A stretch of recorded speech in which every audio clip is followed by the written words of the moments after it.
Toby, tell me just a little bit about why you're so obsessed with side projects. Yeah. It's kind of what your channel is like super about. How did it Yeah. start? So I like to feel like I'm a creative person in terms of trying to figure out like new ways to kind of try to do stuff or cool things that I'd like to build.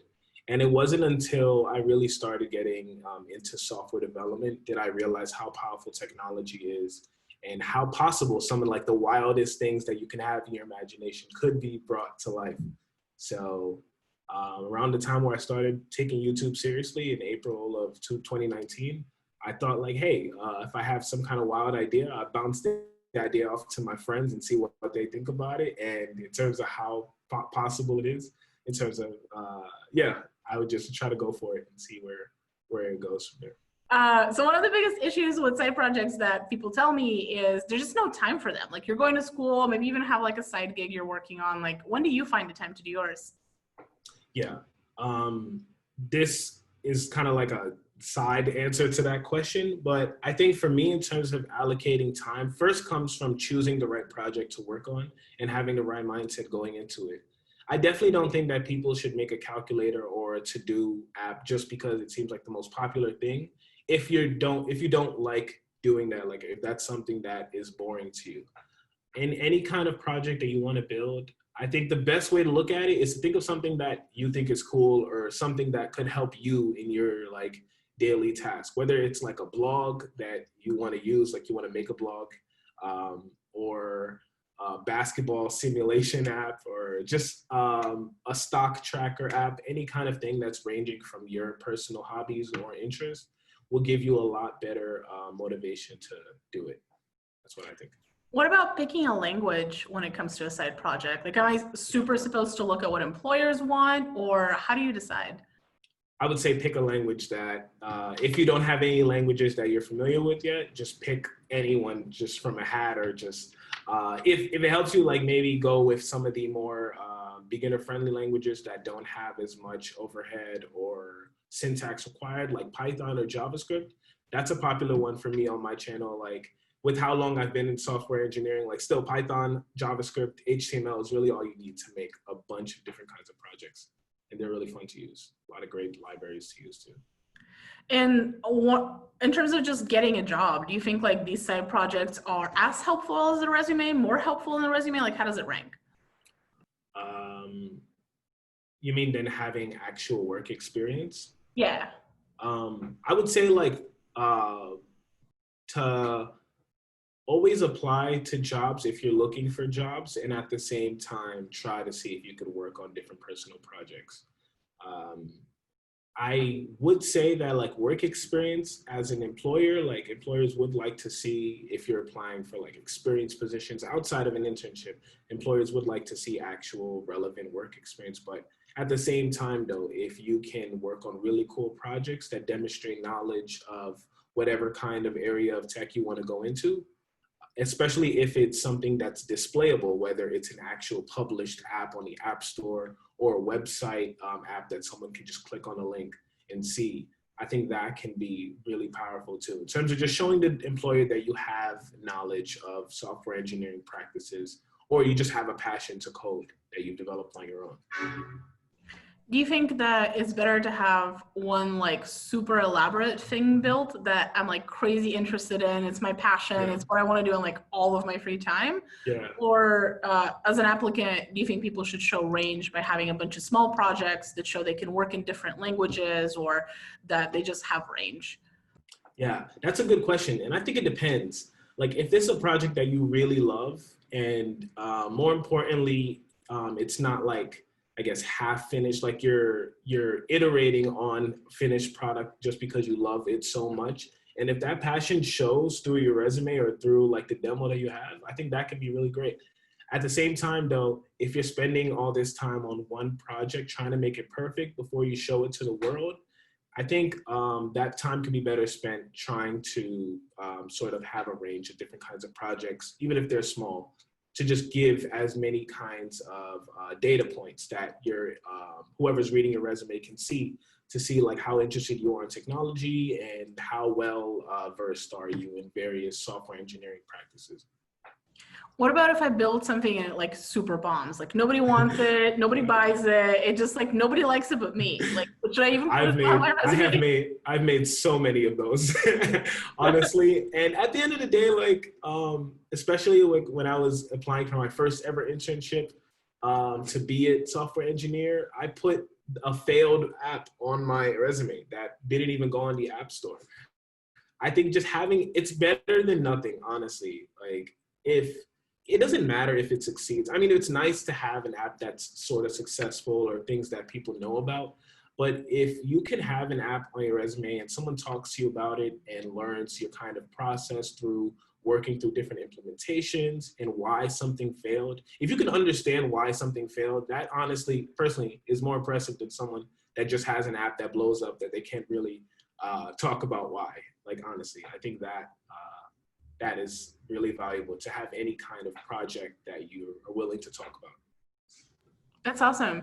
And you have like a ton of projects. So we're just picked free to showcase here. And I'm going to link all of the videos below because you kind of go through how you built them and what they're for. So let's talk about them. One of the things you built was like a lie detector. So tell me about how it works and why you decided to do it. So I watched this video one night about how to detect lies that someone's telling you in a text message.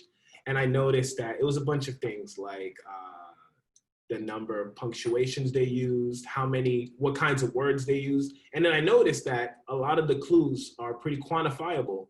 They're things that you could actually record and like save the information somewhere. And then I talked about it with a few friends, and two of my friends helped me with this idea to make this little skit about how I built a lie detector application. And it was pretty fun. It was cool using the video as well, like as a background. Although like this isn't something that's like 100% like fact. I have had a few comments being like, "Oh, this is perfect. I'm gonna use this to expose my friend, expose my sister." So it's fun, definitely. Like it was a fun little app that I made. So like there's a disclaimer, don't use it to try to expose people. It's still like in the side project state. Yeah, I'm worried that the video has like it's done decently well like on my channel, but like if it gets any bigger, like I have to make sure to put that disclaimer like right in front, like to make sure that no one uses this for any other kind of reason other than just for fun.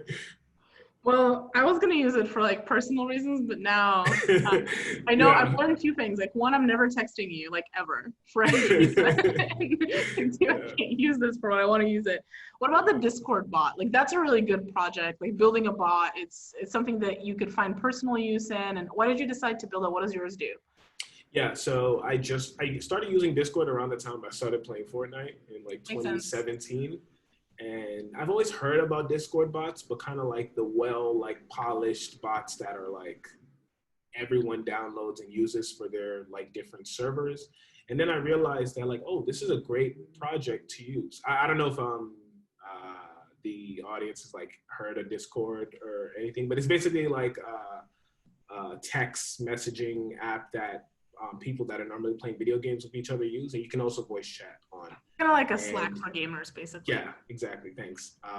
And people use bots as well, which are like these automated programs that help you do some commands on your servers, like display like different kinds of statuses, help kick people or add people to the server automatically, and a bunch of different things.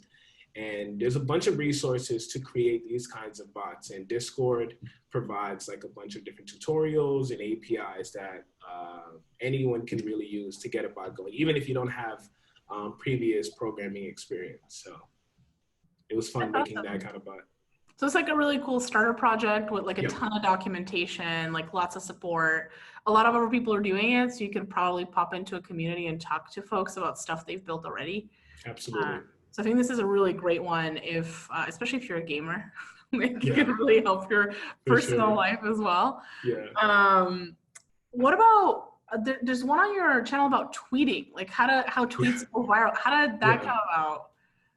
I think this was another project that stemmed from a conversation with a friend. We were just talking about how like some of the like weirdest tweets would go viral for no reason.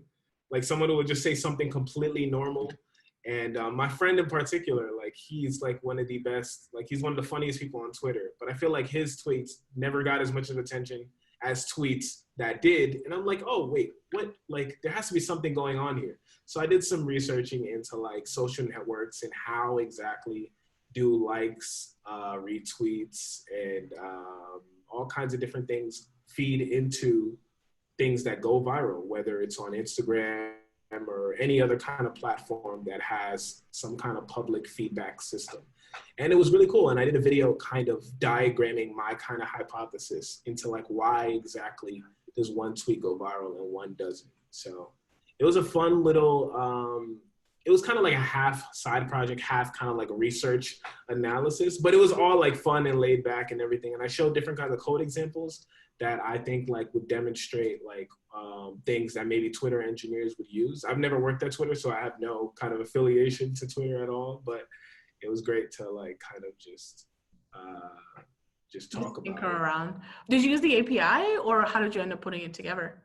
So it's like kind of, it's not exactly like a standalone project. I had a bunch of different kinds of snippets of code that I used to build this like fake Twitter engine. And like I had different kinds of functions used to like to send a tweet out, to sort of track the velocity of the tweet within the first 20 minutes, 30 minutes to an hour, and different kinds of steps that I would use to sort of show how like a tweet that basically in the video, like if a tweet does really well in the first hour, when it gets sent to all your followers, then it might get sent to followers of your followers. And if it reacts well, then I'm assuming that someone like Twitter or a company like Twitter would keep pushing that tweet out, using that as signal that if your followers like it and your followers like it, it has a good chance of going viral. And that, I'm assuming, is the backbone of most social media platforms, is to just spread it out solely to your network. So yeah, that's really interesting. And kind of a good example of something that you could do as an engineer, but I imagine like a pretty fun data science project too. Yeah, doing it that way. Awesome. So this has been really helpful. I hope that you guys check out all of the projects on his channel, because if you're trying to figure out what to do and you don't really know yet what's interesting to you, like this is a good way to get some ideas, different levels of difficulty. Like we talked about, like from building out a full app to just kind of working on researching something that's interesting to you or doing something in between. Just if you build something like a lie detector, put a disclaimer so people know. Because I was like just about to use it after we recorded this, and my heart is now broken forever. But in any case, make sure you like and subscribe. Follow Tobi the Great and his amazing channel. And thanks for watching. See you next time.